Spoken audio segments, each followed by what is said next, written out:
हरे कृष्ण। दुनिया में बहुत सारे विषयों के ऊपर बहुत सारे कन्फ्यूजन है, खास करके ईश्वर के बारे में। अगर आपके चिंतन में भी इसी विषय को लेकर कोई कन्फ्यूजन है तो इस वीडियो को बहुत ध्यानपूर्वक देखिएगा और सुनिएगा।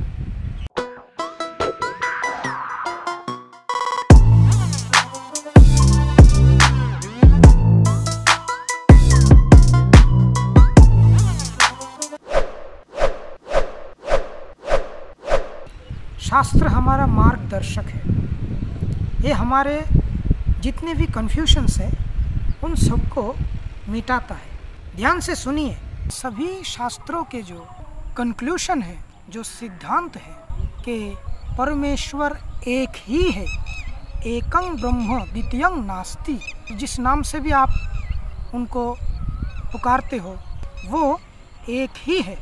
सभी धर्मशास्त्र के जितने भी कल्चर है सभी में यही एक सिद्धांत कॉमन है। ऐसा नहीं है कि भारत का भगवान कोई और है और अमेरिका का भगवान और है तो जापान का कोई और है, चंद्रमा का भगवान कोई और है, मंगल का भगवान कोई और है। ऐसा नहीं है। जितने भी देश है, जितने भी ग्रह है, नक्षत्र है, सबका मालिक एक ही है, सबके सृष्टिकर्ता एक ही है। इस बात को अपने दिमाग में अच्छे से फिट कर लीजिए। तो आगे बढ़ते हैं। शास्त्रों की शिक्षा हमेशा सद्गुरु के माध्यम से ही करना चाहिए, नहीं तो शास्त्र में जो सत्य निहित है वो हम समझ नहीं पाते हैं। शिव पुराण में कहा गया है कि शिव जी भगवान है।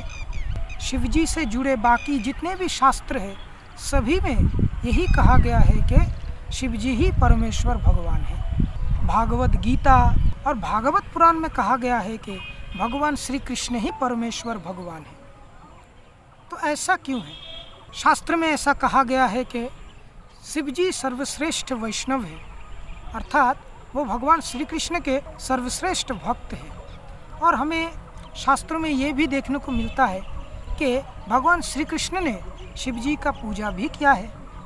तो इस तरह की जो विभ्रांति है, जो कॉन्फ्लिक्ट है, वो क्यों है? शास्त्र तो हमारा कन्फ्यूजन दूर करने के लिए है, फिर ये कॉन्फ्लिक्ट क्यों? सत्य एक ही है, एकं ब्रह्म द्वितीयं नास्ति। तो ये जो कॉन्फ्लिक्ट है कि शिव पुराण और भगवान शिव से जुड़े हुए शास्त्र सही है या फिर भागवत पुराण और भगवान श्री कृष्ण के साथ जुड़े हुए शास्त्र सही है, कौन सा सही है? इस विषय में निर्णय करने से पहले मेरा शिवजी और श्री कृष्ण के ऊपर जो पिछला वीडियो है वो वीडियो अगर आपने नहीं देखा है तो आई बटन में दिया हुआ है। शास्त्रों के सिद्धांत यही कहता है कि परमेश्वर एक है और वो निराकार नहीं है। भगवत गीता भी यही कहता है कि भगवान निराकार नहीं है, उल्टा जो निराकार ब्रह्म है भगवान खुद उस निराकार ब्रह्म का सोर्स है, आश्रय है। ये भगवत गीता की शिक्षा है। और भगवत गीता के विषय में भगवान शिव कहते हैं कि सर्वोपनिषद गावदोग्धा गोपाल नंदन पार्थ वत्स सुधीर भक्ता दुग्धम गीतमृतम महत्। अर्थात ये गीतोपनिषद भगवत गीता जो समस्त उपनिषदों का सार है, गाय के तुल्य है और ग्वाल बाल के रूप में विख्यात भगवान कृष्ण इस गाय को दोह रहे हैं। अर्जुन बछड़े के समान है और सारे विद्वान तथा शुद्ध भक्त भगवत गीता के अमृतमय दूध का पान करने वाले हैं। गीता महात्म्य में भगवान शिव खुद ये बता रहे हैं। सभी वेदों का सार उपनिषद है और सभी उपनिषदों का सार भगवत गीता है, इसीलिए इसे गीतोपनिषद भी कहा जाता है। इसका अर्थ ये है कि सभी वेदों का सार भी भगवत गीता है। भगवत गीता एक ऑथेंटिक बुक है, तो भगवत गीता को संदेह मत कीजिए। भगवत गीता निराकार ब्रह्म के बारे में क्या बोल रहा है ये हम देख लेते हैं। भगवत गीता के 14वें अध्याय के 27वें श्लोक में बताया गया है कि ब्रह्मणो हि प्रतिष्ठाहं मृतस्य व्ययस्य च शाश्वतस्य च धर्मस्य सुख सैकांतिकस्य च।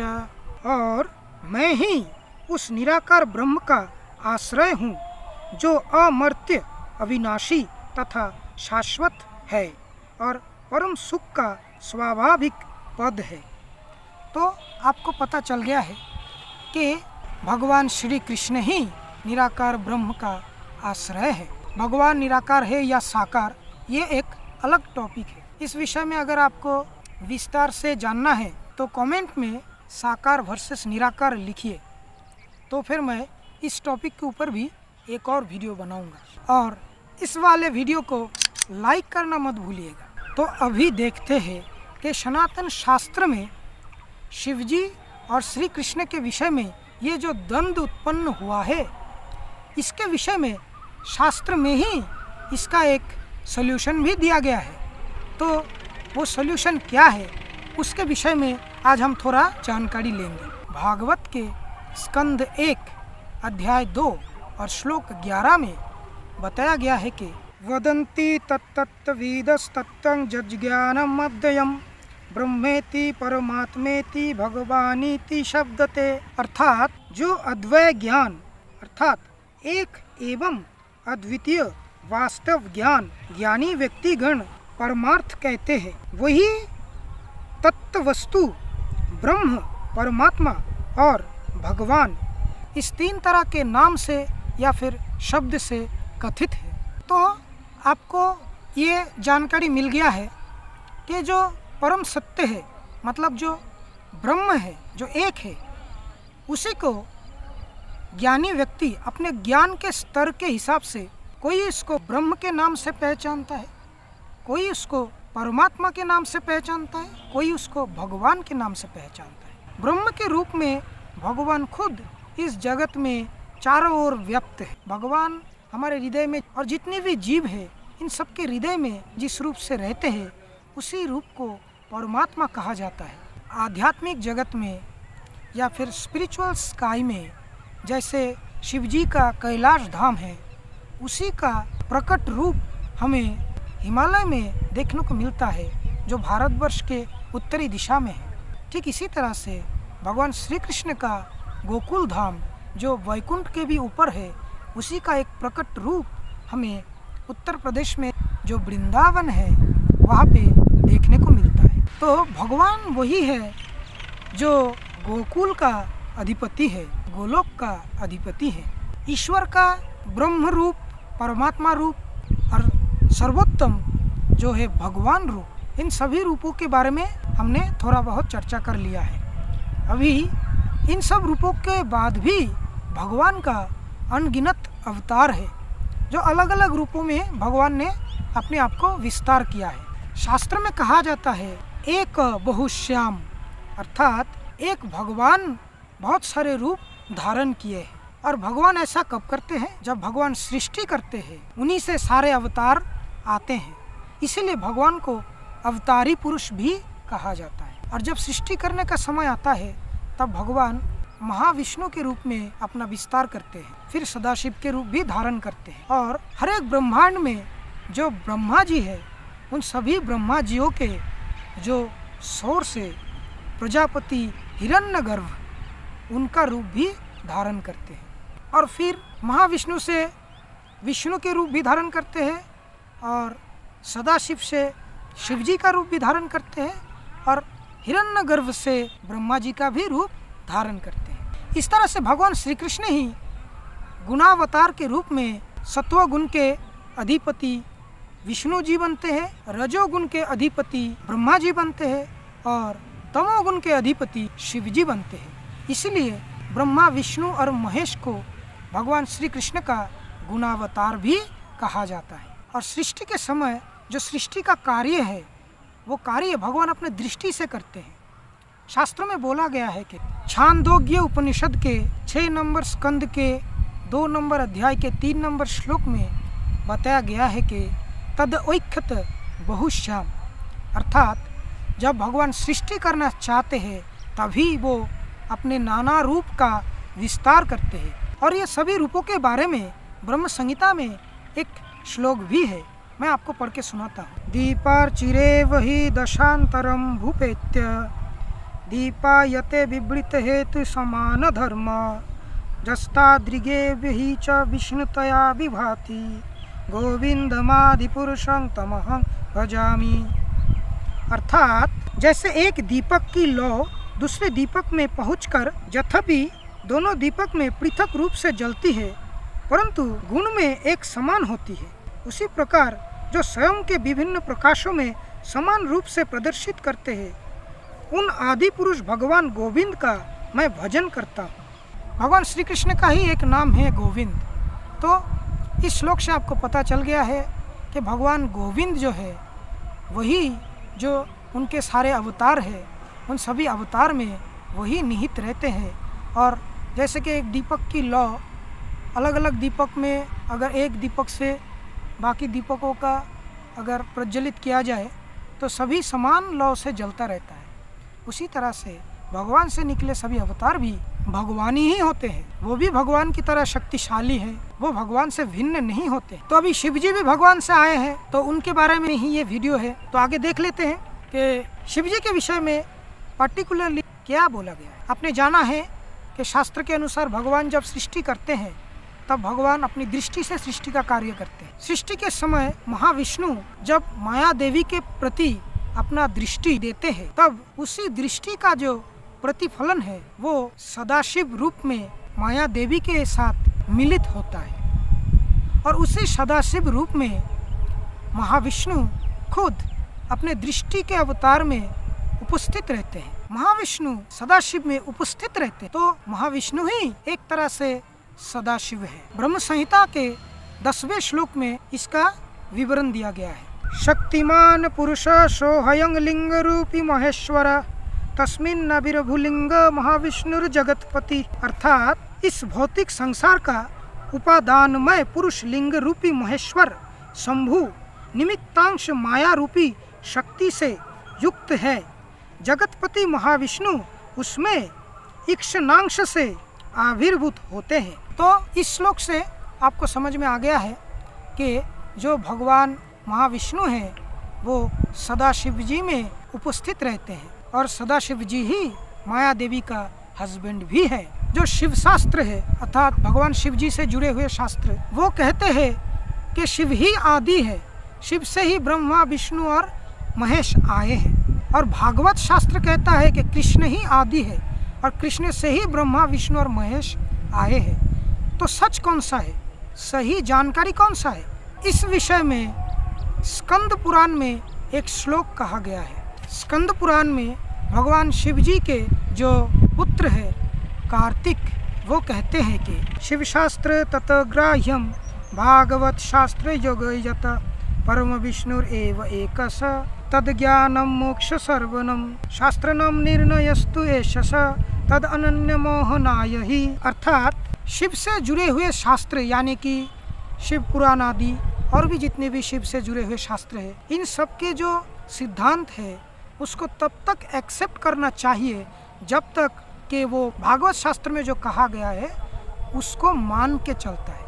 भागवत शास्त्र अर्थात भगवान कृष्ण से भगवान विष्णु से जुड़े हुए जितने भी शास्त्र है श्रीमद् भागवत पुराण आदि भगवत गीता आदि इन्हीं के विषयों में कहा गया है। भागवत शास्त्र जो सिद्धांत कहता है जैसा कि श्लोक में कहा गया है भागवत शास्त्र जोगयत अर्थात भागवत शास्त्र में जो सिद्धांत है क्योंकि ईश्वर एक है और भगवान श्री विष्णु का ही ज्ञान किसी को मोक्ष प्राप्त करा सकता है, यही सर्व शास्त्र के सिद्धांत है। और इसको छोड़ के बाकी जितना भी ज्ञान है वो जान लो कि वो साधारण जनता को भ्रांतियों में डालने के लिए बनाया गया है। तो ये समझ में आ गया आपको। मेरे बहुत सारे मित्र शायद मुझसे सहमत नहीं होंगे, इसीलिए मैं इस टॉपिक के ऊपर और भी डिटेल्स में एक वीडियो बनाऊंगा। अगर आपको इस विषय में जानना है तो कमेंट में लिखिए क्यों इस तरह का श्लोक शास्त्र में दिया है। बहुत सारे श्लोक हैं, मैं एक आपको इस वीडियो में बता रहा हूँ, आप खुद भी ढूंढ सकते हैं। मैं आने वाले वीडियोस में आपको शिव शास्त्र में जो विभ्रांति का बात है, जो जनता को भ्रांति में डालने की जो बात कार्तिक ने कहा है उसकी जो सत्यता है उसके बारे में मैं आपको बताऊंगा। और भागवत के 8 नंबर स्कंध में 12वें अध्याय में 7 नंबर श्लोक में भगवान शिव खुद कह रहे हैं कि त्वं ब्रह्म पूर्णम अमृतं विगुणं विशोकम आनंदम मात्रम विकारम अनन्यद्यन्नत् विश्वस्य हेतुर्द्वय स्थिति संयमाना मात्मेश्वरश्च तदपेक्षताय नपेक्ष। अर्थात हे प्रभु, आप ही परम ब्रह्म है, सर्वोत्पूर्ण है, आप ही संपूर्ण रूप से चिन्मय है, नित्य है, जड़ा प्रकृति के सभी गुणों से मुक्त है, आनंदमय है, आपको कोई शोक नहीं है, आप ही सभी कारणों के परम कारण है, इसलिए आपको छोड़ के किसी भी चीज का कोई भी अस्तित्व नहीं है। फिर भी मेरा जो कार्य है वो आपसे भिन्न है, क्योंकि एक तौर से देखा जाए तो कार्य और कारण दोनों ही भिन्न होता है। आप ही सृष्टि स्थिति और विनाश के आदि कारण हैं एवं आप ही समस्त जीवों को वरदान करते हैं। सभी जीव अपने कर्मों के फल के लिए आप ही पे निर्भर करता है, फिर भी आप इन सब से स्वतंत्र है। तो आपको पता चला है कि भगवान शिव कह रहे हैं कि भगवान श्री कृष्ण सभी कारणों के कारण हैं और वही सृष्टि स्थिति प्रलय के आदि कारण हैं, वही परमेश्वर है। तो इधर भगवान शिव जी जो कह रहे हैं, भगवान कृष्ण भी सेम बात कह रहे हैं। भागवत के 2 नंबर स्कंद के 9 नंबर अध्याय के 33 नंबर श्लोक में भगवान श्री कृष्ण कहते हैं अहमेवाशमेवाग्रे नान्यज्जत सदसत् परम पश्चादहं जदेतच्च जवशिष्यत् स्महम्। अर्थात हे ब्रह्मा, सृष्टि से पहले एकमात्र मैं ही था और सत असत और निर्विशेष ब्रह्म तक किसी चीज का भी कोई अस्तित्व नहीं था। सृष्टि के बाद मैं ही अपने पूर्ण स्वरूप में विराजित हूँ और प्रलय के बाद भी मैं ही शेष रह जाऊंगा। तो शास्त्र के सिद्धांत के अनुसार महाविष्णु की जो दृष्टि है उसका प्रतिफलित रूप सदाशिव है, जिनमें महाविष्णु खुद दृष्टि अवतार के रूप में उपस्थित है। अर्थात सदाशिव और महाविष्णु एक ही है, फिर भी दूध और दही वाला भिन्नता उनमें अवश्य है और महाविष्णु ही सदाशिव के रूप में सृष्टि के कार्य को संपन्न करते हैं। और महाविष्णु के ही जो बाया अंग होता है वहाँ से विष्णु का उत्पत्ति होता है और जो दाया अंग होता है वहाँ से ब्रह्मा जी का उत्पत्ति होता है। और जो कुर्च देश है, मतलब तो आईब्रोज है, उनके बीच का जो ये भाग है, यहाँ से शिव जी का उत्पत्ति होता है। और ये मैं नहीं कह रहा हूँ, शास्त्र में ऐसा ही लिखा है। ब्रह्म संहिता के 5वें अध्याय के 15वें श्लोक में बताया गया है कि वामांगत सृजत विष्णु दक्षिणांगत प्रजापतिं ज्योतिर्लिंगमयं शंभुं कुर्च देशादवा सृजत। अर्थात उन्हीं महाविष्णु ने अपने बाएं अंग से विष्णु की, दाएं अंग से प्रथम प्रजापति ब्रह्मा की तथा अपनी दोनों भौहों के मध्य भाग से दिव्य ज्योतिर्लिंगमय शंभु की सृष्टि की। और ये जो शंभु आए, ये शंभु जो सदाशिव है उनसे थोड़ा भिन्न है। हालांकि ये शंभु भी सदाशिव से ही आए हैं, फिर भी इनमें और सदाशिव में भी भिन्नता है। कैलाश धाम का एक हिस्सा वैकुंठ के साथ जुड़ा रहता है और एक हिस्सा माया जगत के साथ अर्थात मृत्यु लोक के साथ जुड़ा रहता है। मतलब इस मृत्यु लोक और वैकुंठ लोक दोनों के बीच में कैलाश धाम का स्थिति है। तो नश्वर जगत के साथ जुड़े रहने वाला जो कैलाश धाम है वो जगह अंधकार से ढका हुआ रहता है और कैलाश धाम का जो दूसरा भाग वैकुंठ के साथ जुड़ा हुआ रहता है वो जगह सदा रोशनी से भरा हुआ रहता है। तो ये जो रोशनी से भरा हुआ कैलाश धाम है, यहाँ पे सदाशिव रहते हैं और जो भगवान के जो भ्रू के अंदर से जो शिव जी आए हैं, सदाशिव का जो दूसरा रूप जो कि सदाशिव से थोड़ा भिन्न है, वो उस काले अंधकारमय कैलाश धाम का अधिपति है, जिसको महाकाल धाम भी कहा जाता है। शास्त्रों में इस महाकाल धाम में रहने वाले शिव जी को काल पुरुष बोला गया है। सदाशिव का ही एक रूप है ये काल पुरुष, पर इनमें रुद्र व्यक्तित्व का प्रकाश है। दोस्तों, आप में से जिनको लगता है कि सिर्फ शिव जी ही भगवान है, उनके लिए मैं फिर से बता रहा हूँ, भगवान एक ही है और कृष्ण ही शिव जी बने हैं। और शास्त्र में आप लोगों के लिए कुछ स्पेशल बातें भी कहा गया है, मैं आपको पढ़ के सुनाता हूँ। शंभु कृष्ण से भिन्न कोई द्वितीय भगवान नहीं है। इस तरह की भेद बुद्धि रखने वाले लोग भगवान के प्रति घोर अपराध करते हैं। शंभु की ईश्वरता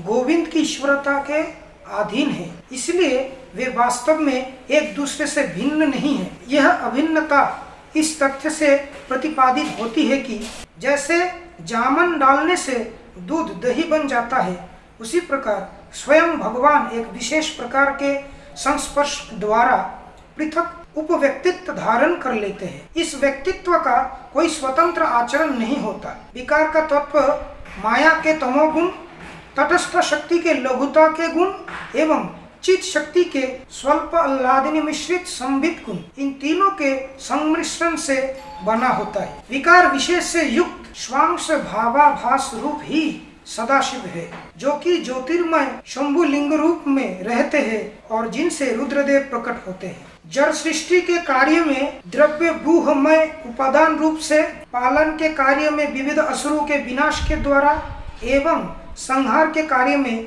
समस्त क्रिया का संपादन करने हेतु गोविंद स्वयं को शंभु रूपी गुण अवतार के रूप में अभिव्यक्त करते हैं। शंभु गोविंद के स्वांश भावापन्न विभिन्नांश रूप है। शंभु ही काल पुरुष है। तो शास्त्र की ये जो व्याख्या है, इससे आपको पता चल गया है कि भगवान खुद ही सदाशिव के रूप लेते हैं और सदाशिव से ही काल पुरुष आते हैं और सदाशिव की ईश्वरता भगवान श्री कृष्ण की ईश्वरता के अधीन है। और जो ऐसा समझते हैं कि सदाशिव एक अलग ईश्वर है और कृष्ण एक अलग ईश्वर है, ईश्वर दो है, ऐसे व्यक्ति वो ईश्वर के समक्ष अपराध करते हैं, वो ईश्वर के अपराधी हैं। कृष्ण अलग और शिव जी अलग ईश्वर नहीं है, कृष्ण खुद ही शिव है। और जो लोग ऐसा समझते हैं कि कृष्ण और शिव दो अलग अलग ईश्वर है और दोनों में कोई समानता है, दोनों बराबर है, दोनों एक जैसे है, उनके लिए पद्म पुराण में एक श्लोक लिखा गया है, मैं आपको पढ़ के सुनाता हूँ। यस्तु नारायणं देवं ब्रह्म रुद्रादिदैवतैः समत्वैनैव विक्षेत स पाषण्डी भवेत् ध्रुवम्। पद्म पुराण में यह श्लोक आता है। इस श्लोक का अर्थ है, जो व्यक्ति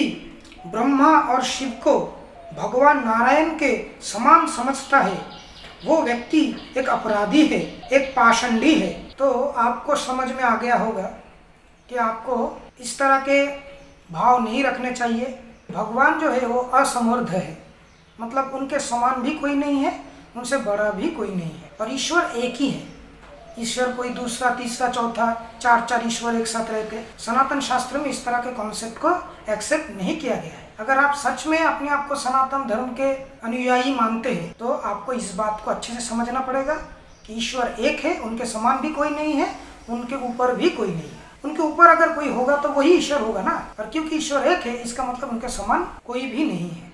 इसलिए आप ये बात को समझिए कि कृष्ण और शिव दो अलग अलग ईश्वर नहीं है, कृष्ण ही एकमात्र ईश्वर है। कृष्ण से ही शिव जी आए हैं और शिव जी की ईश्वरता श्री कृष्ण के ही ईश्वरता के अधीन है। और क्योंकि मैंने वो श्लोक आपको बोला था कि कार्तिक ने जो बात शिव जी से जुड़े हुए शास्त्रों के बारे में बताया है, उसके अकॉर्डिंग कुछ भ्रांतियां भी क्रिएट किया गया है ताकि लोग भ्रांति में रहे। ये भ्रांति क्रिएट करने के कारण क्या है वो मैं आपको अगले वीडियोस में बताऊंगा, और उस कारण को भी मैं शास्त्र के श्लोक के आधार पे बताऊंगा।